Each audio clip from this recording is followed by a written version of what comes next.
হালের অন্যতম জনপ্রিয় নায়িকা পরীমণি যেন জাদুর মতোই অদৃশ্য ভাষায় মুগ্ধ করে ফেলতে পারেন সবকিছু।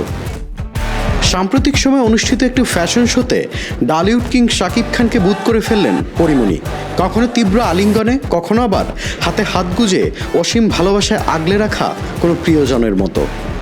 শোয়ে হাঁটা থেকে শুরু করে সবকিছুতেই যেন পরীর আধিপত্য, যার সামনে ম্লান হয়ে যায় মিম, পূজা, সাবিলা, তানজিন তিশার মতো হালের অন্য সব জনপ্রিয় মুখগুলো। উড়ন্ত চুমু থেকে শুরু করে লিপস্টিক লাগানো সবকিছুতেই যেন পরীর আধিপত্য। তবে নেটিজনদের অনেকেই বলছেন পরীমণির আচরণ, উৎকণ্ঠা সবকিছুতেই যেন কিছু একটা প্রমাণ করার ছাপ। রানী পরীমণি কি কাউকে বোঝাতে চাইলেন, দেখো আমি ভালো আছি? তবে এই আয়োজনের সার্থকতা কতটা অর্জিত হয়েছে তার চেয়েও দ্বিগুণ অর্জন নায়িকা পরীমণির। মিমের সাথে পুরনো হিসেবটাও বেশ টুকিয়ে নিলেন হুট করেই।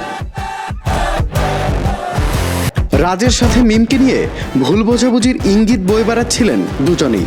সেটা ফ্যাশন শোতে মিমকে পেয়ে পরীমণি জড়িয়ে ধরে তার পূর্বের কৃতকর্মের জন্য ভুল বুঝতে পারেন। এমনকি পরীমণি মিমকে অতীতের সবকিছু ভুলে যেতে বলেন। অনুষ্ঠান চলাকালে মিমের কাছে দুঃখ প্রকাশ করেন নায়িকা পরীমণি। এসব কথা একটি গণমাধ্যমকে জানিয়েছে মিম নিজেই। পরীর এমন কর্মকাণ্ডে মিম শুরুতে একেবারেই অপ্রস্তুত হয়ে পড়েন। কি বলবেন কিছুই বুঝতে পারছিলেন না। পরে নিজেকে সামলে পরীর সঙ্গে হাসি মুখেই কথা বলেন তিনি। এই ঘটনার পরই অনুষ্ঠানের মঞ্চেও দুই নায়িকাকে হাস্যোজ্জ্বল ভঙ্গিতে ক্যামেরাবন্দী হতে দেখা যায়। পরী মিমকে আহ্লাদের সঙ্গে জড়িয়ে ধরেন।